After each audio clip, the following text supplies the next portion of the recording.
name is Navesh and I'm the founder of GetSetCamp, and we currently operate around 10 campsites around India. Something about me, I am a professional in mountaineering. So I done my BMI course from Nehru Institute of Mountaineering. I started back in 2013 as a camp manager, and back then I used to operate a single campsite around Lonavala, and slowly things started to move quicker, and now we are operating 10 campsites around across India today. Okay, so back then, as like all other 10th standard students, we had no idea. So the only idea that I had is to go for an engineering degree. I was too much interested into the technical field of it, and I pursued my BE in Mumbai University. And the love for mountains actually started back in 2012, 2011 when I started my first trekking, and it was not in school days. My trekking initially consisted of regions around Himachal, which were more accessible and more cheaper. So it started back then from Himachal, and then it never stopped. So the last 5 years I've been trekking across Nepal, Himalayas, Everest Base Camp, and many other circuit treks over there. So after I pursued an engineering degree, I started working into an engineering company, but I slowly moved out of from there to a digital marketing company. So I was basically a digital marketer for 5 years before I actually went full time into this thing. And all these things were going on part time simultaneously as it was into my interest and my passion. So that is how it was. Back in 2015, when I was working as a digital marketer for 5 years of experience and all, things were going smooth, and in the meanwhile I was also working for my own startup, that is this GetSetCamp, and slowly the startup started to actually give out good business and everything. So that is when we realized that this would require much more time than we actually thought about. And it was not about the business as well. When I used to go for these campsites, and I used to host people, and I used to entertain them around the campfire and everything, and this was something I really liked, and which I missed my digital marketing job that I did. So this is when I decided that I think I should take a leap of faith for a year or so and try it out, and because I'll never know if I don't try. So that is when I decided to try it out, and that's how it all started. So it's not a very big company. It's still in the startup stage, and we are a 10-member team. Most of the team we don't sit around in the office. Most of the team are on the ground itself. So we have around 10 campsites, and our campsites are basically into different genres. Say we categorize them into like some are mountain sites, some are lake sites, some are beach sites, some are river sites. So these are the kind of locations that we choose for camping, and most of our team members are situated in these locations. Our team also consists of people from the native region as well. So that is one of the main primary focus of us, to cater to foster the local community and neighborhood around the campsites as well.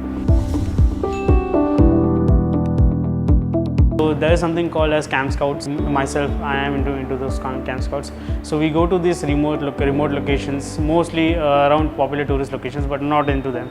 So these locations are generally around rivers, villages, local villages and everything, which does not have much of a tourist influence as of yet, but has all the basic facilities for a campsite. Not an hotel, but a campsite.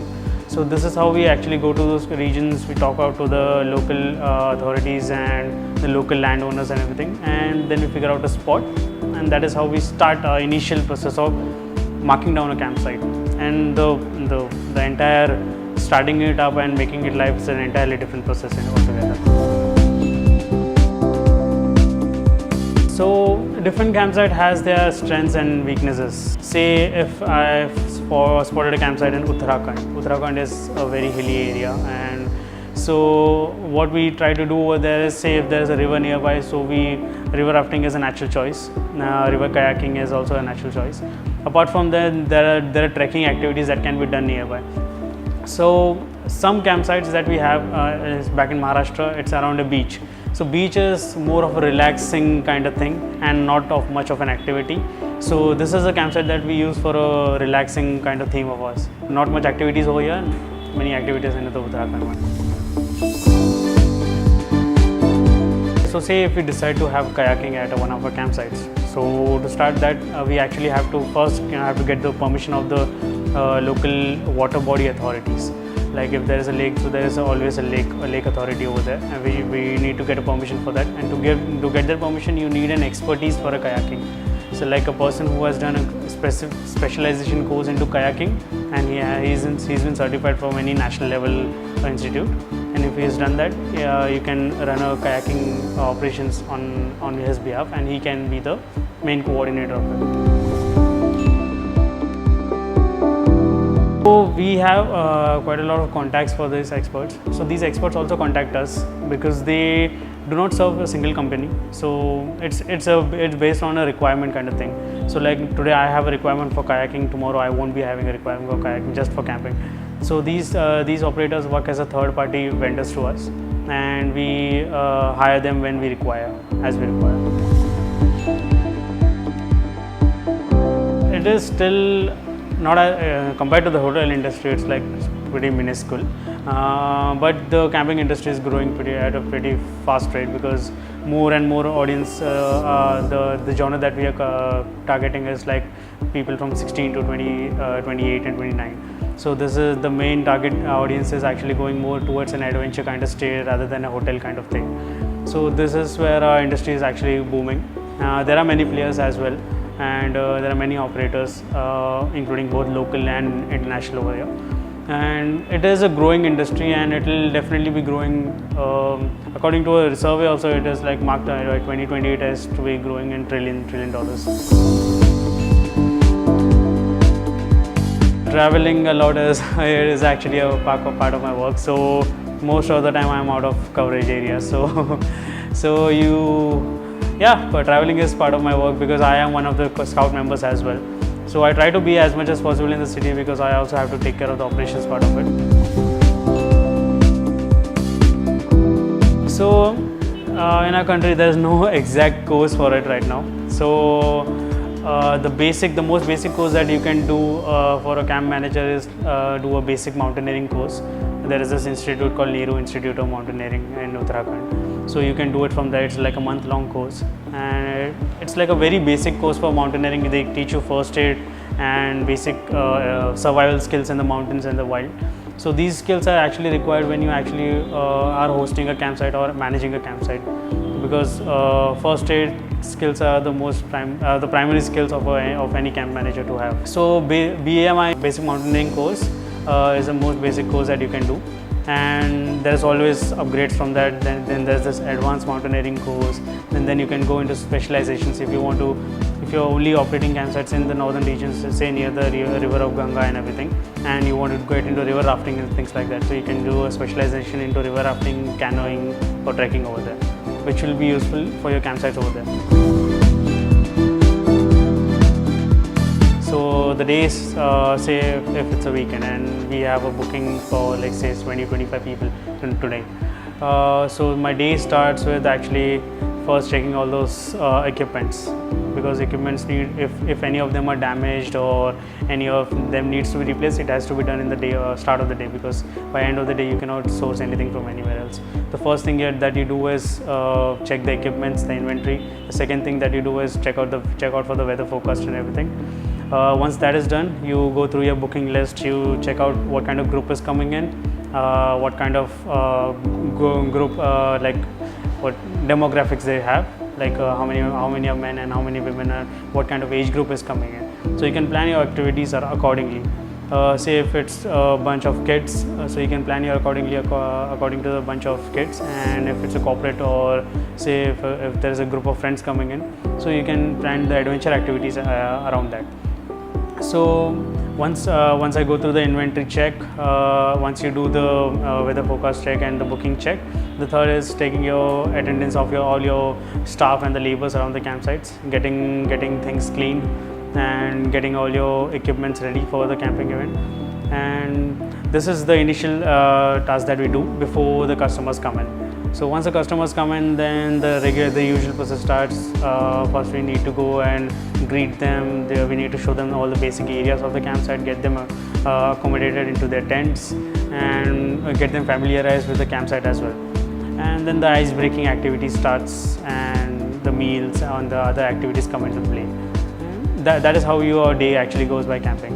And in the night, it's a different session altogether. Camping is since more of a night activity than a day. So in the night you light up your bonfires, you get some music players going around, and you start with your camping stories and share other stories with them, probably cook some barbecue around the campfire. So it's more of a chilled out like a atmosphere around the campfire. So before booking them in, we actually go and ask them like what is their exact requirement from this trip that they are looking for.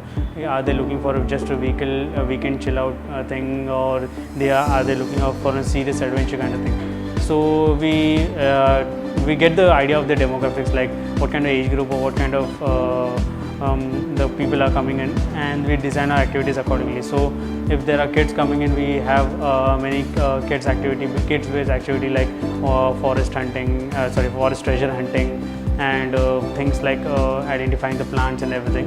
So making kids give them the knowledge of how forest and the jungle actually works. It has an ecosystem of its own. So teaching them all these things can be planned into those activities for kids as well. So yeah, so it is a seasonal business, and it is very much dependent on the geography. So say if your campsite is based in Ladakh, so Ladakh stays closed for the most part of the year, but it stays open when the entire country is shut actually during the rainy season. So the rainy season, like the entire country is like, the tourism is quite down, and the Ladakh is it is at its prime at that time. So it's seasonal for Ladakh, and it's an off season for Maharashtra, southern states, or states which has monsoon.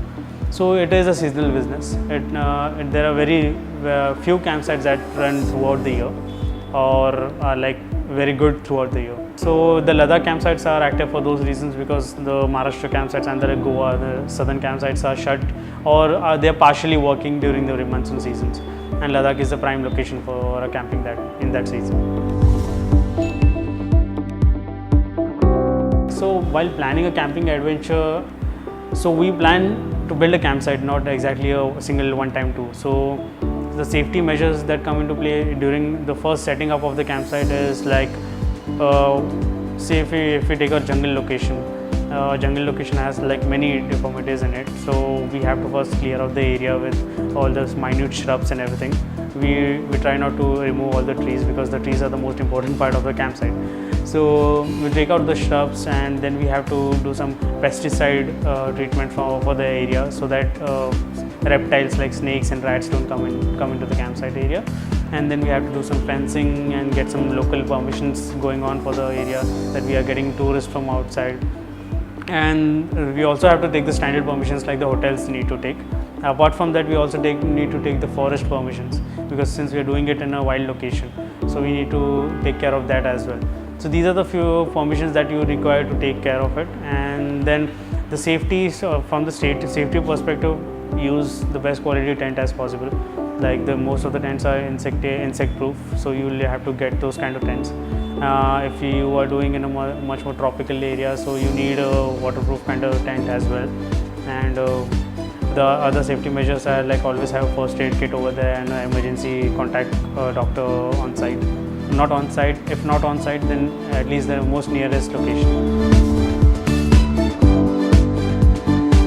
It has changed dramatically from back then. So back then I used to take trips by my own, and I used to cater to the events and everything. But now my role has changed much more into managing and marketing side of it, and now we have people to do that, and it gradually changes. I still am working with the Camp Scout thing, so I still get to travel a lot. So I don't think I would be leaving that for long. So yeah, it does change. You'll have to identify, like, if you're really up for it. Say, like my thing, I would say is like, go for a few treks. Go for a few treks in the northern states, and then you'll start identifying if you are really made for it, or it's just an infatuation. So that's the first thing that you'll have to figure out if you can really take this thing to a next level, or it's just that you can do it for a weekend or on your holidays. So if you can figure out that once you are through to it, that adventure is something that I would go for, because it gets difficult sometimes. So you'll have to first figure that out. And from a career point of view, there is no particular course for it. So it's like an all those courses are like an add-on to it. All the learnings that happen is on ground itself. So even if you are in 12th today and if you plan to become a camp manager in the future, the best thing that you can do is go and join a trekking company, and they generally help you start with an assistant trek leader kind of thing. So that helps you a lot. So once you join that, and the basic course that you require is basic mountaineering course, which is a month, which can be done in your vacations as well. So the best thing that you can do is, say if you're pursuing, if you're done your 12th and you got your admission into some BSc computer science, so you continue your education. You don't have to break that education line. In the same time, you do have vacations, right? You have vacations for a month or a 2-month time. So what you can do is, on your first vacation, you can just do that basic mountaineering course. In the second vacation, what you can do is, vacations are the time when the northern companies and the northern trek companies start their trek expeditions. So that is when you can join those expeditions as a assistant trek leader, something like that. Probably they'll pay you like $6,000-7,000 for a trek, or a month probably. So it depends on the company entirely. But what you will get is, you will get an experience. You will get their experience letter plus the experience that you get on field and on the mountains is a different kind of thing. And these experience will actually, if you want to go for a more trekking kind of thing, these experience will add up to your resume. So by the time you complete your BSc in computer science in 3 years, by the time in 3 years you will be a very good mountaineer by yourself. So that's like you can actually manage it. So it actually depends if you want to really do it. So if you want to do it, you can do it. So if you are thinking, there are two options. Either you want to be take it as a job kind of thing, or the other is become an entrepreneur. So if you're taking from job perspective, it is good. It is good till the time you are young. So you cannot, people would not expect a 40-year or 45-year-old trek leader to actually guide you to a trek. So that is the fact, that is the plain truth that people or the companies also look out for. So thinking it as a long-term thing, it's probably good to start your own company, or a trek company or a camp company once you get good enough experience in it. Say if you are like good with the logistics, you made the good contacts, good local contacts and everything, it's better to start your own company. The best part is the traveling part of it. I do like to travel a lot, and I travel, even traveling around the world, I generally miss out the major cities, and generally I go to the remote locations, because that is where it is generally cheap and the best experiences happen in those villages only. So traveling is one thing that helps me, which is the best part of this job. The littering is one thing that really bugs me when I see people putting up wrappers or cigarette butts in jungles and everything. So the best thing that Himachal government has done is, like, you have to carry all those stuff, and you'll have to bring back double the stuff that you carry. So if that kind of rule can be implemented around all locations in India, then that would be the best part, best of it. No, it's eats away most of my time, since traveling is included as a part of the job. So you spend long hours traveling to those locations, and since you go to those remote locations, you don't just stay for 2 or 3 days over there. You generally tend to stay for weeks along. So, and setting up a campsite also takes months. So you actually go to those remote locations for a long time. So yeah, it takes away a lot of time. Off seasons are the best seasons. You want to go out with your families. So they were not very supportive initially. So I think that's a part of every journey. So they were much supportive, but throughout the years they have seen that I have a lot of interest in it, and I've grown myself into a good company. So they do visit some campsites, and I have to take some special care for them. the most basic skill is like, or you cannot say it's like a natural skill. You have to be comfortable outdoors. So campsite is everything outdoors. So may it be any region. So you have to be really comfortable with outdoors, the outdoor weather, anything, even from the smallest bug to the most rainy day. So being comfortable with the outdoors. The second skill is you have to be really good at first aid kits and first aid kind of treatments. So these are the two skills that is the most primary skills. Apart from that, the presence of mind is important, and multitasking. If you're a camp manager, then the multitasking thing is a very important thing, because you have to manage your staff as well as your booking customers that are coming in. So which is very like time consuming. You have to be the one, actually, say for an example, if I say you have a rappelling event, okay, you have a rappelling thing at your campsites and the customers coming in, they are ready for a rappelling session, but no one is going first. So you have to be that first. So you have to be that first, and you have to show, because these guys look up to you for as a motivational, or you look up to you as a leader. So you have to be the first to do those things. So initially we started with the regular raw kind of camping thing. Now there are many campsites, there are many local campsites as well. So what we have focused on our campsites is that we will provide standardized services at all our campsites. Like a person coming to a campsite, the most of the customers that will come in are first time campers. So the main concern they have is like safety, the hygiene, and all the basic stuff. So, and these customers are generally graduating from a hotel kind of stay to a camping kind of stay. So what we are planning, we have already done is standardizing all our campsites, giving them a standard service across. Like if you go to a single campsite and you find the washrooms are really good and clean and the food was really good, the same kind of service should be continued at any other campsites that we operate. So this is actually required, because there are many local campsites which run illegally as well. So that it might create some problem if we go the same way. So that is how we actually differentiate from our competitors, giving them the best of the qualities. And the experience is one thing that we actually cater to, because more than any other marketing source, word of mouth really spreads like a wildfire in our community. So experience is something that we really focus on.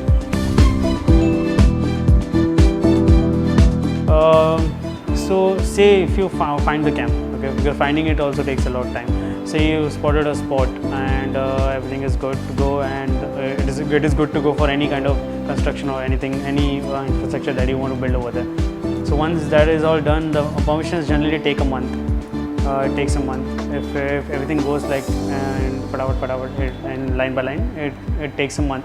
And setting up the campsite, sourcing in equipment is not much of a problem, because we already have a fixed vendors that we get our source our equipments from.